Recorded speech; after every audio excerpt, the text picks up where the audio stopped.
Bien, bonsoir à tous. Merci de nous avoir, rejoints sur, les dessous de la veille. C'est un premier exercice, un premier numéro, même si je fais de la veille depuis, une vingtaine d'années. C'est, la première fois qu'on fait ce type de webinaire.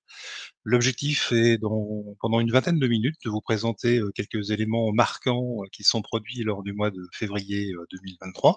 Il ne s'agit pas d'être exhaustif, il s'agit simplement de mettre en évidence les points importants. Alors, en termes d'ordre du jour, je vais vous parler rapidement, de SXArg, un rançongiciel dont vous avez, sans doute et forcément entendu parler. L'émergence d'une nouvelle façon d'utiliser, OneNote de façon malveillante. Un petit retour sur les patchs, Tuesday. On verra qu'il n'y a pas que le mardi, qui est un jour important dans la semaine. Les, annonces du CISA concernant les vulnérabilités qui sont exploitées, ce qu'on appelle les Known Exploited Vulnerabilities, les KEV. Puis nous ferons un petit, tour d'horizon, du cyberconflit entre l'Ukraine et la Russie, puisque nous avons, maintenant dépassé, l'année de combat. Quelques éléments sur, des acteurs malveillants, vous donner un petit panorama, pour vous donner un avant-goût de ce que vous verrez le mois prochain. Et puis, bah, quelques éléments, relativement, rapides sur, soit des événements importants, soit des outils intéressants, soit, je dirais des choses à savoir. Alors pour commencer, le rançon du ciel avec Cygax, vous en avez forcément entendu parler, ça a commencé fin janvier, de 2023, ça devait être le 30 ou le 31. Un jeudi soir ou un vendredi, on a vu apparaître un certain nombre de problèmes chez certains opérateurs, comme par exemple, OVH,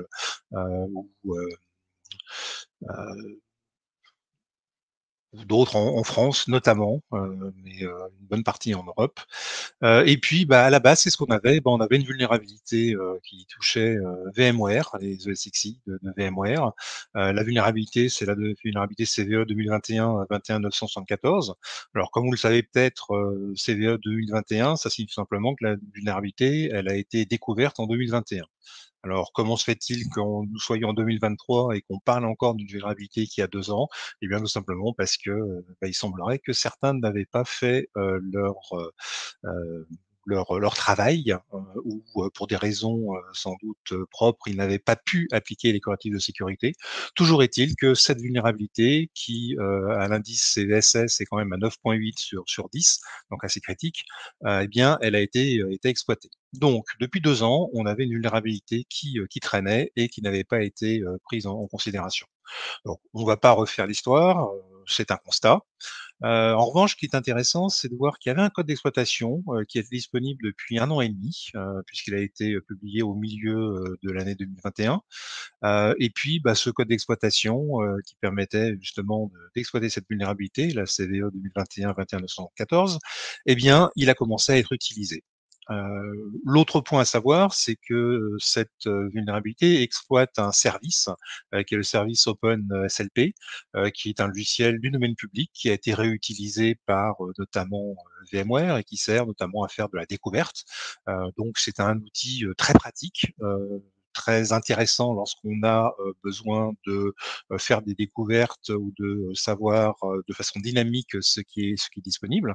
Et puis, eh bien, cette utilisation de ce logiciel, de ce service, hein, eh bien, était, à l'origine de bon nombre de problèmes. Donc il se trouve qu'il y a un certain nombre d'hébergeurs, donc je vous parlais, tout à l'heure, d'OVH, mais, Scaleway c'est pareil. Il y en avait bien d'autres, sur la planète qui l'utilisaient. Donc je vous parle d'OVH et de Scaleway, bah, simplement parce que, je m'exprime en français et que nous sommes en France, hein. C'est pour vous permettre de voir qui était concerné, directement. Et donc c'était un outil, un service qui était donc bien pratique pour eux, pour leur simplifier et pour automatiser un certain nombre de tâches. Donc voilà un petit peu le constat. Et puis, bah, ce qui s'est passé, c'est que tout simplement les attaquants ont commencé à en profiter. Donc ça a commencé, toute fin, janvier, début février, donc on en a énormément parlé et puis en creusant, on s'est rendu compte qu'il y a eu des vagues, qui se sont produites, les mois précédents, mais, c'était un petit peu en dessous du radar. C'était des événements, peu visibles ou alors, qui, n'avaient pas donné lieu à des grosses exploitations. Là, on est vraiment passé dans, la phase d'industrialisation de l'exploitation de cette vulnérabilité. Donc deuxième point, eh bien, on a vu beaucoup de choses qui sont apparues sur les réseaux, y compris les réseaux, sociaux, même, si, on est censé être un peu plus sérieux et lorsqu'on fait de la cybersécurité. Mais bref, beaucoup de buzz, des réponses qui ont été malheureusement vite contrées. Alors qu'est-ce qui s'est passé? D'abord les attaques massives. On a vu apparaître tout un tas d'offres de cartographie, qui nous permettaient de savoir, bah, finalement ce qui était vulnérable et aussi savoir un petit peu sur la planète quels étaient les hébergeurs qui étaient les plus touchés.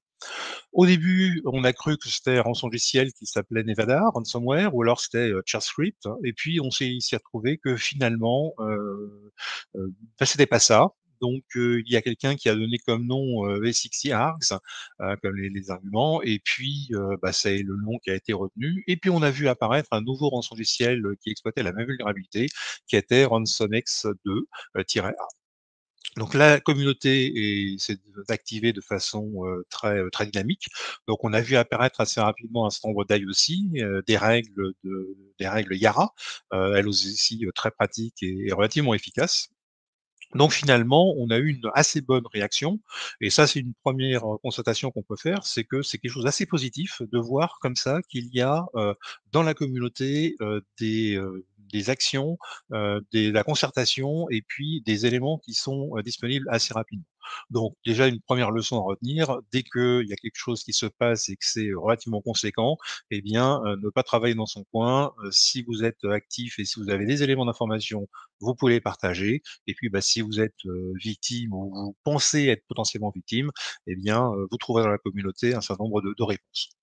Et puis le 6 ou le 7 février, la CISA, aux États-Unis a, mis à disposition un outil, qui s'appelle le XRX Recover pour la restauration et qui était, censé vous aider et effectivement l'outil marchait très bien.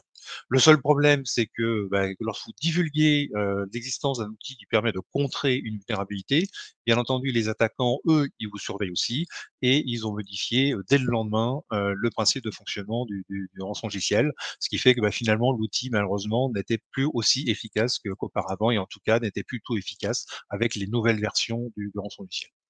Le lendemain, la veille d'ailleurs, VMware avait, publié, sur un de ses blogs, de son PCIRT, la réponse à ces attaques de type ransomware. Donc voilà, on a, une première réponse efficace qui est proposée et tout de suite derrière, on a une nouvelle version du rançongiciel, qui la rend, moins efficace. Quelle est la conclusion qu'on peut tirer, aujourd'hui de tout cela? Quel est le débrief finalement? Et bah, 1re chose, c'est, à qui on entend aujourd'hui parler de ce rançongiciel? Bah, malheureusement, plus personne. En gros, ça a été un gros événement en début de mois et puis à partir du milieu du mois, on en a quasiment plus parlé. Globalement, beaucoup de questions qui sont laissées sans réponse. On ne sait pas finalement qui était derrière ça. On ne connaît pas vraiment la puissance, du groupe qui avait derrière. Il n'y a pas beaucoup d'éléments qui circulent. Il y a quelques pistes, mais en tout cas, on ne peut rien affirmer aujourd'hui compte tenu de l'état de la connaissance. Voilà. 2e élément qui a pu être, pertinent, ça a été de voir, les différentes façons, que l'on peut avoir de cartographier internet et de cartographier l'impact de cette vulnérabilité, auprès des différents hébergeurs. Alors bien entendu, je pense que la plupart d'entre vous, vous connaissez, Shodan, Sansys, et Onif, qui est un acteur, français que je vous recommande. Mais il y en a aussi d'autres, qui sont peut-être un petit peu moins connus, mais qui sont tout aussi efficaces, comme Shadow Server, comme, Greyhouse. Et puis, vous avez aussi, Rapid7 et puis, d'autres acteurs, comme Secuinfra et run0 qui sont, apparus et qui ont montré, quelles était la vision qu'ils avaient de l'ampleur du problème.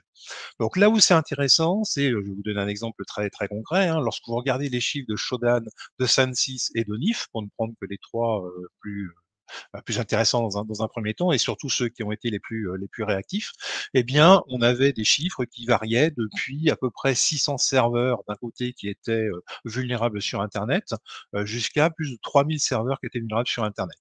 Donc comment est-ce qu'on explique ce genre d'écart?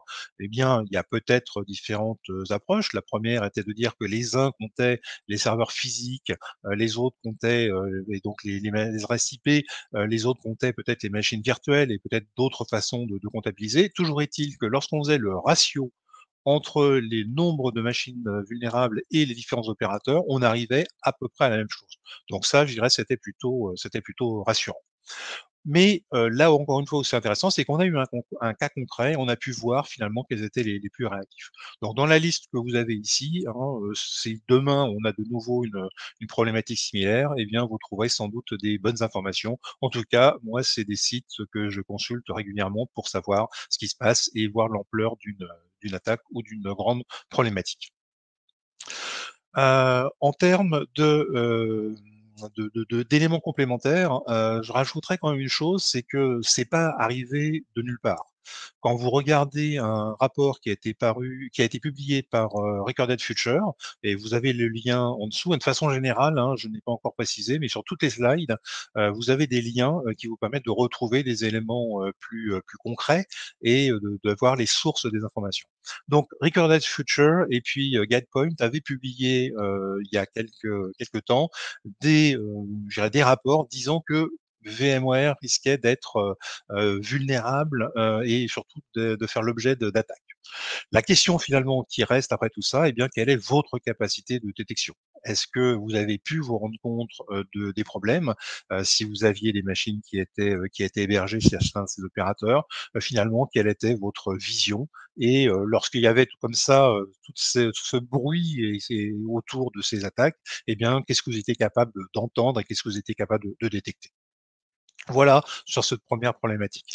Deuxième problématique, OneNote. Donc OneNote, outil, que vous devez, connaître si vous êtes en environnement, Microsoft. Et ben, il se trouve que OneNote fait l'objet d'un certain nombre, d'attaques aussi depuis, je dirais, le début du mois de février, mais, en fait, ça a commencé bien avant. En gros, ce qu'on voit, c'est que, des documents OneNote sont utilisés, sont envoyés via courriel pour, compromettre des postes de travail.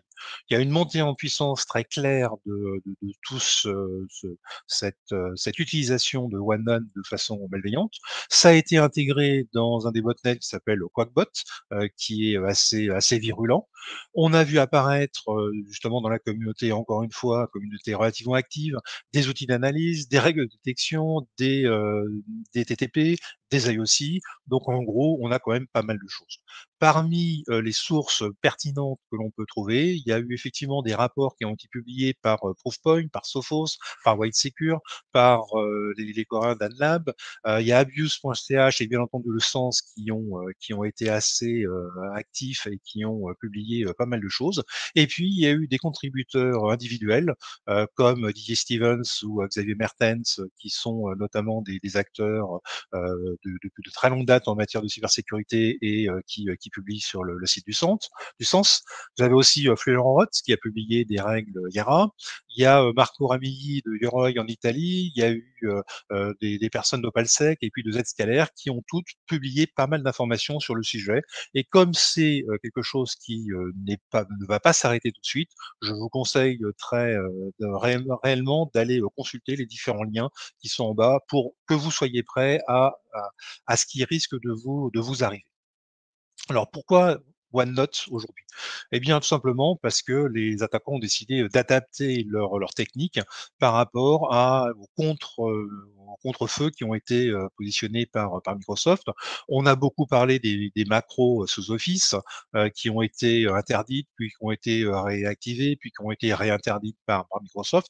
Globalement, eh bien lorsqu'il y a une méthode d'accès qui est bloquée par un éditeur ou que vous avez des techniques de détection qui le bloquent, eh bien, les acteurs malveillants vont essayer de les contourner. Donc voilà, le nouveau joujou, finalement, c'est OneNote et tant qu'il n'y a pas de quelque chose de construit et de consolidé en termes de réponse, eh bien, malheureusement, je pense que les problématiques OneNote vont durer. Donc, pour nous, c'est clair, il faut absolument automatiser et intégrer la détection. Dans la mesure où en face de nous, on va avoir de fortes campagnes et il y a déjà eu des fortes campagnes qui ont été lancées et bien entendu un centre d'analyse. Et là, je vous ramène sur les différents éditeurs que je mentionnais précédemment ou sur le site du Sens, par exemple. Débrief, eh bien, c'est simple, si vous ne suivez pas les évolutions de ce qui se passe en matière de cybersécurité, si vous ne voyez pas apparaître, sous des formes de signaux faibles, puis qui vont monter en puissance, ce genre d'exploitation de composants qui ne sont pas forcément vulnérables par défaut, mais qui le deviennent, par, les techniques qui sont déployées, eh bien, malheureusement, on aura des problèmes. Donc les outillages, c'est quoi? Ça va être, la détection, ça va être l'analyse de ce des différentes attaques qui ont pu avoir lieu et donc, en 2 mots, c'est, l'anticipation et puis la prophylaxie. Pour finir, toujours la même question, quelle est votre capacité de détection de ce genre de vulnérabilité? Deuxième point à mentionner, les Patch Tuesday. En fait, quand on dit Patch Tuesday, on fait référence surtout au deuxième mardi du mois, bien connu, de tous ceux qui ont des environnements Microsoft, chez eux. Mais en fait, il n'y a pas que les mardis qui sont des jours, un peu compliqués. Il y a aussi, les lundis, et un certain nombre d'éditeurs, de navigateurs, par exemple, publient leurs avis de vulnérabilité le lundi. Mais bon, globalement, on appelle toujours ça du Patch Tuesday. Alors là, vous avez les logos, on n'a pas voulu, rentrer dans le détail de chacune des vulnérabilités, mais vous avez les différents logos des grands acteurs, du monde de l'informatique, classique et puis aussi de l'informatique industrielle, qui ont publié des avis de sécurité. Sur le mois de février, alors bien entendu au niveau de Microsoft, il y a eu, 3, vulnérabilités, qui étaient, déjà exploitées et des 0 day. Donc là, clairement, il y avait des choses à faire de façon rapide.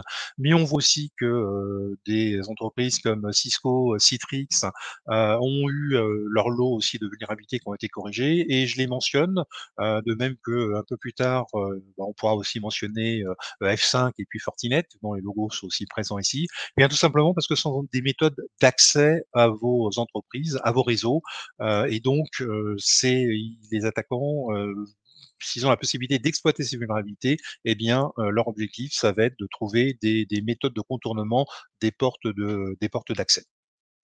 Donc en termes de niveau de sensibilité et de niveau de risque, là, clairement, c'est des choses qu'il faut surveiller de façon très précise. Et puis le dernier point que je peux mentionner, c'est SAP, qui est présent dans un bon nombre d'entreprises avec, comme tous les mois, hein, des vulnérabilités très importantes qui sont mises en évidence. Et puis, bien entendu, il y a aussi, tout ce qui est, Mozilla, Firefox, Thunderbird et puis Chrome. Voilà en gros pour les points les plus importants, de ce Patch Tuesday. Autre élément à mentionner, le CISA aux États-Unis publie, de façon, relativement régulière finalement, une liste de vulnérabilités, comme beaucoup d'autres, vous allez me dire. La seule différence, c'est que les KEV, les Known Exploited Vulnerabilities, eh bien ce sont, des vulnérabilités qui sont exploitées et ce sont des incidents, qui ont donné lieu à des incidents sur lesquels le CISA a travaillé. Donc là, concrètement, il s'agit plus de se dire: voilà, c'est une vulnérabilité comme une autre. Le niveau de CVSS n'est pas forcément, toujours extrêmement élevé, mais en tout cas, ce sont des choses qui sont exploitées et là, je dirais, on ne rigole plus parce que, ce sont des CVE, des vulnérabilités qu'il faut mettre en tête de liste au niveau de ce qui doit être, patché. Vous avez à gauche un petit nombre qui varie de 874 à 887, tout simplement pour, dire que c'est, aujourd'hui, on est à 887 vulnérabilités qui ont été mises dans cette liste de KEV, par le CISA depuis que, ça existe, à savoir depuis, début novembre 2021. Donc en, 1 an et demi, presque, enfin un peu plus d'1 an, on arrive quand même à quasiment 900 vulnérabilités avec des traces et des exemples clairs de vulnérabilités. Donc, c'est vraiment quelque chose, et c'est une liste de vulnérabilités qui sont importantes à prendre en considération. Même chose à ce niveau-là, eh bien, si vous avez ce genre de composants chez vous, que ce soit de l'Oracle, du Sugar CRM, du Microsoft, de l'Apple, de l'IBM ou n'importe quoi, eh bien, quelles sont vos capacités de détection et comment est-ce que vous pouvez faire pour finalement les tester aussi. Après, 3e point, ça va être le conflit, entre l'Ukraine et la Russie. Alors comme vous le voyez, il y a, différents drapeaux. Alors bien entendu, il y a le drapeau ukrainien et le drapeau russe, hein, parce que ce sont les principaux belligérants, mais il y en a d'autres. Et bah, on l'a vu au début du conflit, on les voit apparaître de temps en temps. Il y a aussi un certain nombre d'acteurs de Biélorussie qui sont actifs, bien entendu, du côté russe. Et puis, le 4e drapeau, bah, c'est le drapeau chinois parce que, eh bien, les Chinois, bah, ont profité un petit peu de ce qui se passait pour, avancer leur pion au niveau cyber, et on y reviendra, dans quelques instants. Donc d'abord, un premier bilan. Bon, 1 an de cyberguerre, je dirais 1 an de cyberguerre, voire plus, parce que la cyberguerre, elle n'a pas commencé le 24 février 2022, ça a commencé, bien avant. Pour ceux qui se souviennent des attaques sur les systèmes énergétiques, en Ukraine au moment de Noël en 2015, 2016, 2017, bah, ça a commencé à ce moment-là.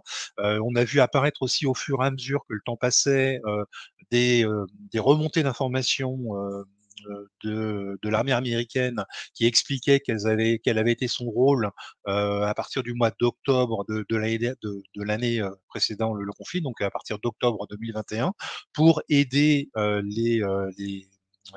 dirais l'État ukrainien à se protéger, à préparer une attaque que, bah, je dirais les Américains avaient vu arriver. Donc ce qui est certain, c'est que ce conflit, il est devenu, très visible, même parfois plus visible que d'autres attaques, hein, avec un certain nombre de partages, qui sont faits, de façon régulière, sur les, avec des IOC, avec des TTP. Et pour ça, et bien, ce que je dirais, c'est que le CERT ukrainien, le CERT UA, est, extrêmement réactif, communique énormément, et en moins de 2 jours, lorsqu'il y a eu une attaque, ils ont fait le reverse, de l'attaque. Ils sont capables de publier sur leur site, eh bien, des IOC, parfois des TP, et puis, expliquer aussi quels sont les liens et quelles sont les attributions qu'ils voient. Bon, bien entendu, on peut considérer que c'est une vision qui est peut-être, partiale, mais en tout cas, c'est quelque chose, qui remonte du terrain, et là, on a de l'information qui est très fraîche, et ça a énormément de valeur. Donc voilà, le site du CERT, gouvernemental ukrainien, vous avez le lien en bas à gauche, vous aurez les slides qui sont diffusés, donc vous pourrez cliquer dessus, et donc vous avez aussi bien, des informations qui sont en ukrainien que, parfois en anglais. Ceci dit, un petit coup de traducteur, et puis les choses sont vite vues.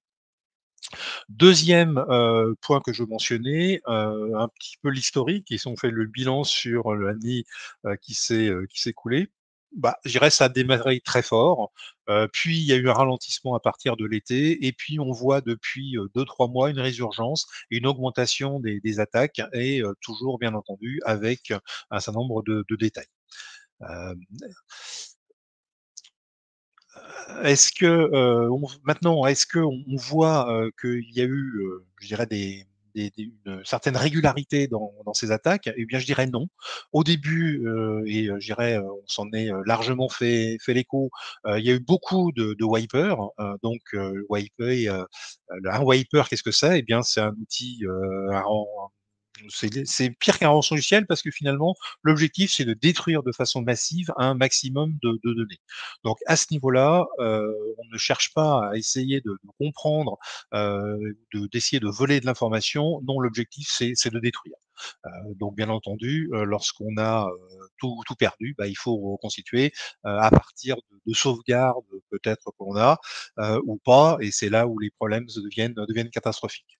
2e point qu'on peut mentionner, c'est des attaques qui ont été, coordonnées, entre la vie, réelle et le monde cyber.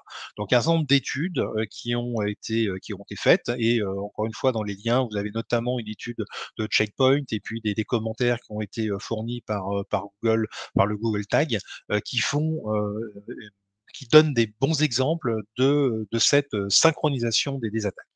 On a vu aussi apparaître, un certain nombre d'acteurs du activisme qui se sont recyclés dans le cyberconflit.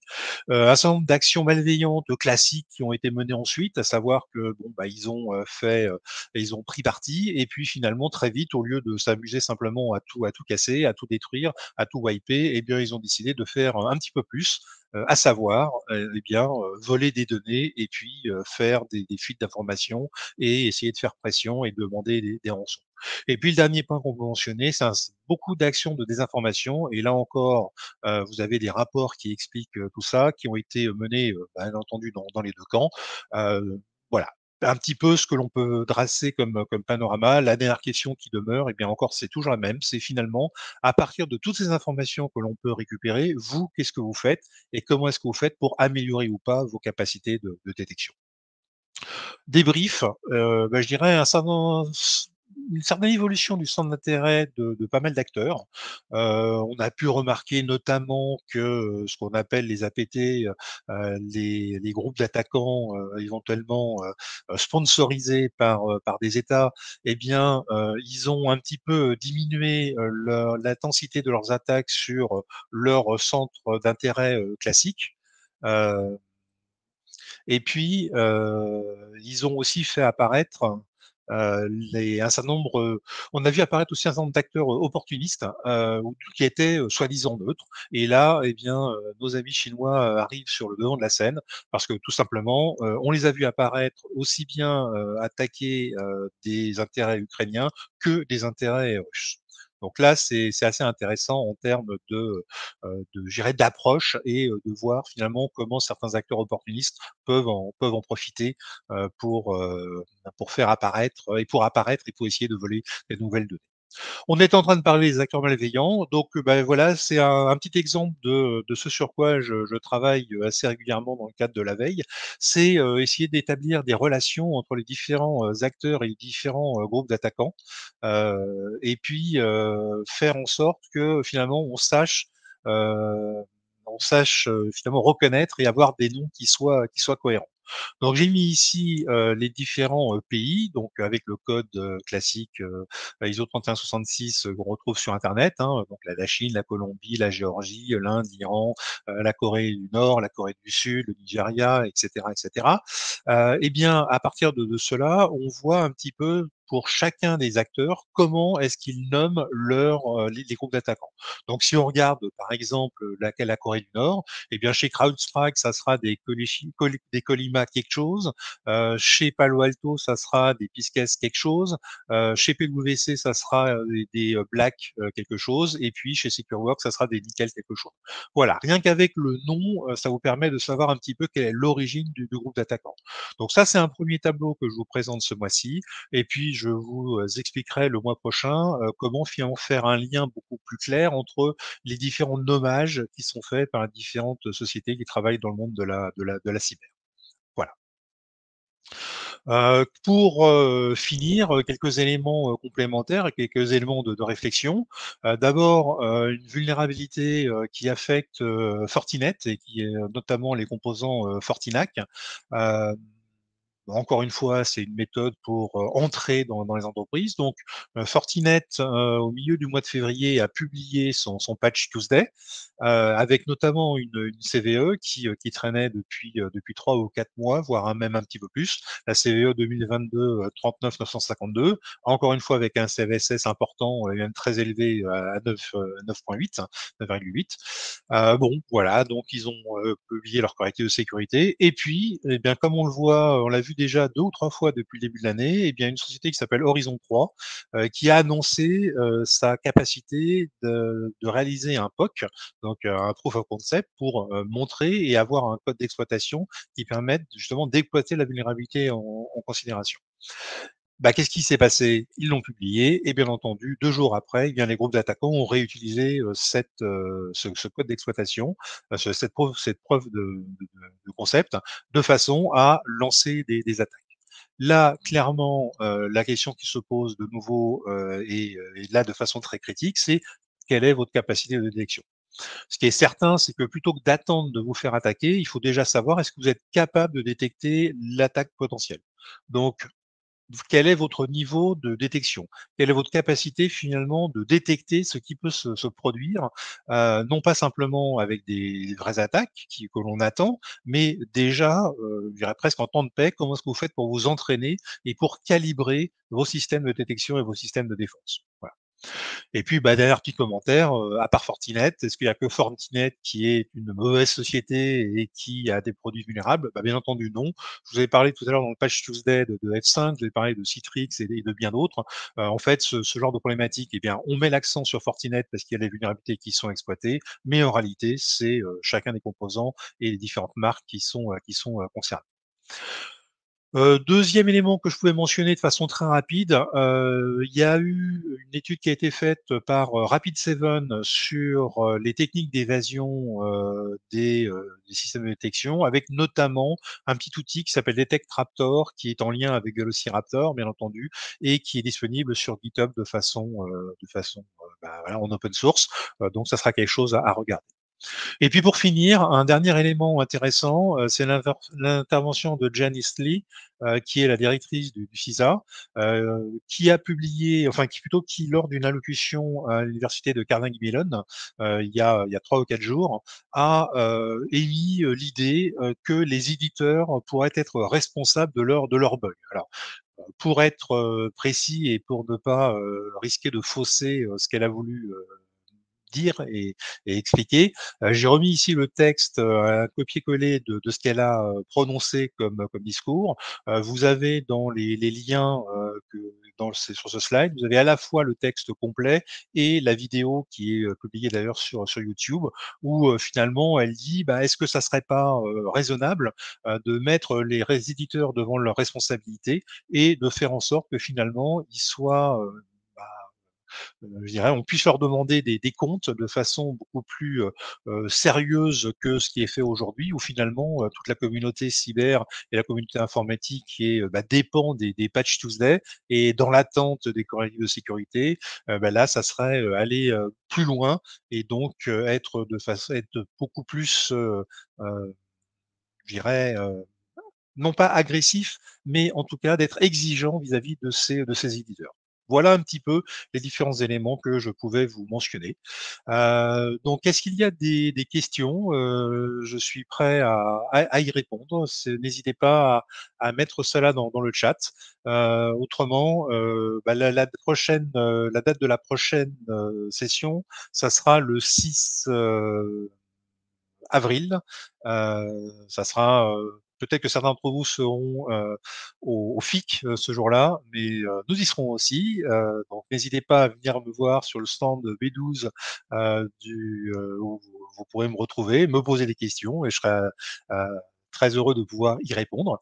Donc voilà, donc je regarde dans le chat s'il y a quelques questions, ou pas. Autrement, n'hésitez pas.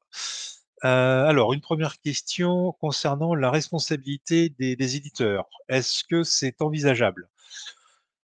C'est une grande question. En tout cas, ce qui est certain, c'est qu'aujourd'hui, on part de finalement pas grand-chose. Quand on regarde l'effort qui sont faits par les équipes informatiques, je dirais presque tous les mois, au moins le deuxième mardi de chaque mois et à partir du mercredi suivant, par rapport à tout ça, quand on regarde l'effort que ça représente et finalement, le montant que l'on doit, payer en termes de ressources matérielles, de ressources humaines, pour appliquer ces correctifs avec tous les problèmes que ça pose, eh bien là, clairement, ce qui est certain, c'est que, nous, on voit, ce que ça nous coûte en tant que, bah, société, qui utilise ces produits.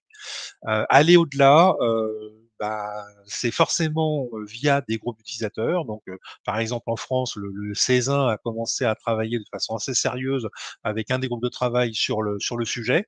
Par contre, si on veut aller au-delà, bah, je pense, qu'il faudra forcément passer au niveau, des États parce que je ne vois pas aujourd'hui, d'éditeurs, enfin plutôt de groupes d'utilisateurs qui auraient suffisamment de moyens de pression auprès des éditeurs. Mais en tout cas, c'est une démarche qui est très intéressante et c'est pour ça que j'ai souhaité la mettre,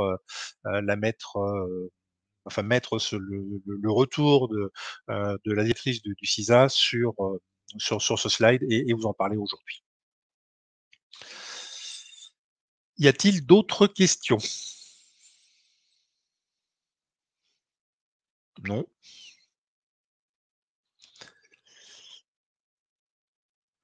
Bon, bah, écoutez, s'il n'y a plus d'autres questions, je vous propose, non, il y en a d'autres des questions? Ah, je demande à mes collègues. Alors je ne les vois pas.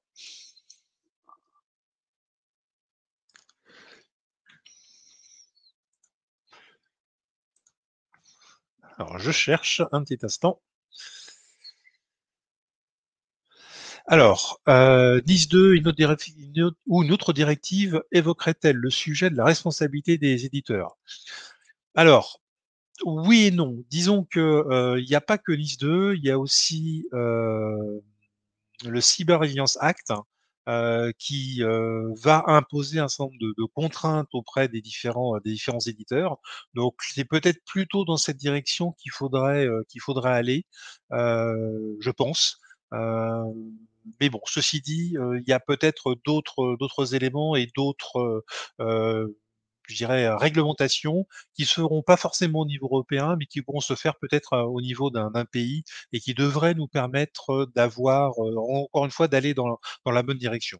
Donc pour l'instant, je peux pas répondre de façon, complètement affirmative à cette question, mais entre la NIS 2, le Cyber Resilience Act et d'autres, réglementations, ça va sans doute évoluer. Ceci dit, il faut être un petit peu patient parce que quand vous regardez les chronogrammes et les dates de publication, ça risque de prendre encore un certain temps. Donc, soyons patients. Alors, y a-t-il d'autres questions? Alors, je n'en vois pas.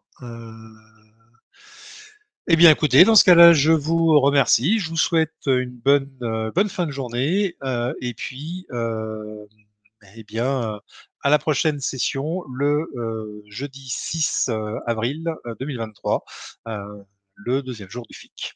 Merci à vous. Au revoir.